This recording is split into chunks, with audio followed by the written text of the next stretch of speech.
Hello, today I will be presenting my Human Resources Term Project. I will be discussing women in the workforce. Women face hardship and inequality in their day-to-day lives, but the issue is particularly important in the workforce. Whether it is from workplace harassment or pay inequality, this issue touches many women even in 2017. In this video, I will be discussing women in the workforce nowadays and linking important human resources concepts learned in my Human Resources Management class.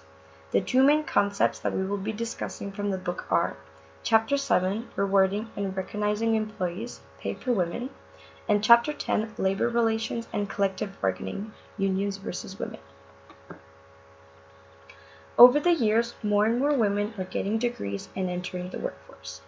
Women are working in certain fields that used to be considered for men. Others are breaking the glass ceiling and accomplishing things that seemed impossible 100 years back. So what do working women's statistics look like now compared to back then? According to the Statistics Canada website, 21.6% of women between the ages of 25 and 54 were in the workforce back then. Nowadays, 82% of women within the same age range are working. In 2017, 42% of women earned the primary income for their household. If you take a look into women's working for companies, the statistics aren't as appealing.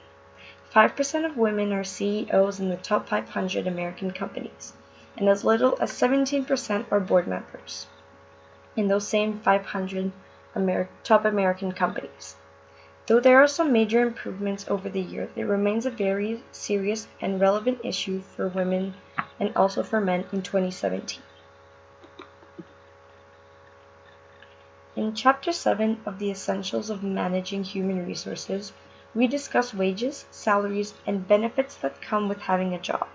Women's pay over the years has been a controversial topic due to the visible inequality in the overall mentality facing women's rewards for their work. According to the Canadian Women's Foundation website, in 2014, women earned 74 cents for every dollar a man made.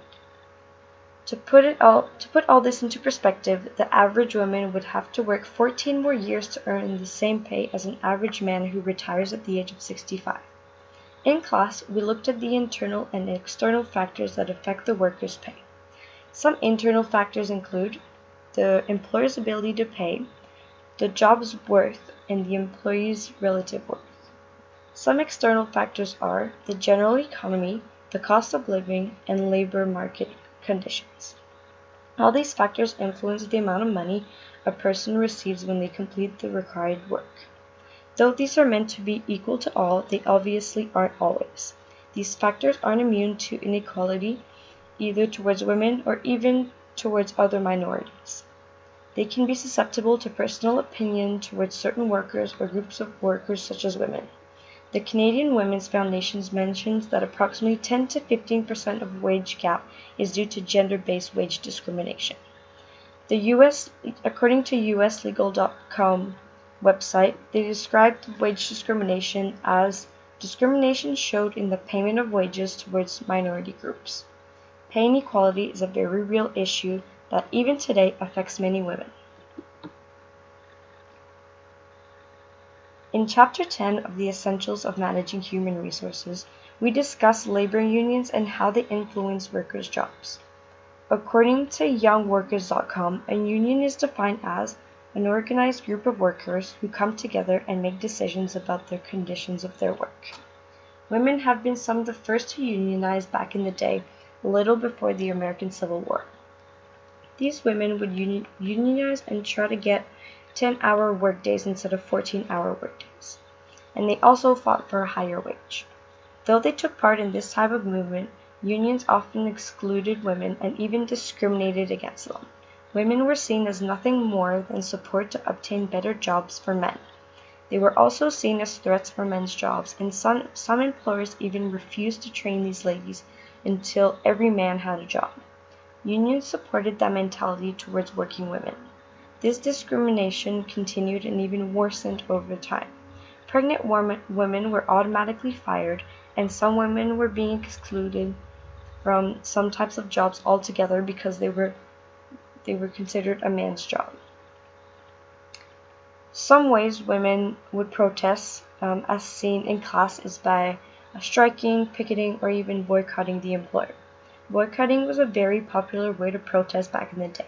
Later, some unions started supporting women and fought for equal pay.